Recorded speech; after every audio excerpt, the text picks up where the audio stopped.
మునుగోడులో కాంగ్రెస్ ఎమ్మెల్యే కోమటిరెడ్డి రాజగోపాల్ రెడ్డి ఎన్నికల ప్రచారం చేశారు. ప్రచారంలో భాగంగా మునుగోడుకు చేరుకున్న కోమటిరెడ్డి రాజగోపాల్ రెడ్డికి కాంగ్రెస్ శ్రేణులు ఘన స్వాగతం పలికారు. మునుగోడులో రోడ్ షో నిర్వహించారు. భువనగిరి కాంగ్రెస్ ఎంపీ అభ్యర్థి కోమటిరెడ్డి వెంకటరెడ్డి భారీ మెజార్టీతో గెలిపించాలని కోరారు.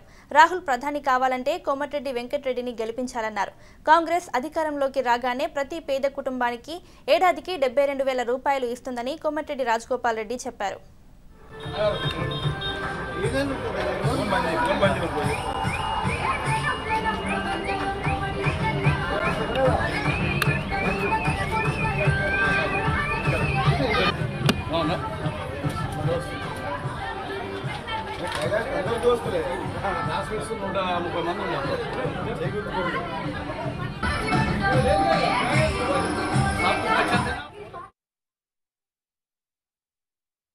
కోమటిరెడ్డి రాజగోపాల్ రెడ్డిగా నేరుగా మునుగోడు ఎమ్మెల్యేగా నేను భావిస్తున్న విషయాన్ని మీకు క్లియర్గా చెప్తున్నా.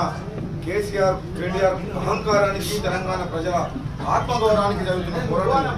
ఎందుకంటే 19 మంది ఎమ్మెల్యేలు గెలిపించి ప్రతిపక్షంలో కూర్చోమని తెలంగాణ ప్రజలు మాకు తీర్పునిచ్చిన దాన్ని గౌరవించిన తర్వాత కూడా 90 మంది ఎమ్మెల్యేలున్న ఈ ముఖ్యమంత్రి దుర్మార్గంగా ప్రజాస్వామ్యాన్ని పూర్తి చేసి 10 మంది కాంగ్రెస్ పార్టీ ఎమ్మెల్యేలు తన పార్టీలో మార్చుకుంటారు.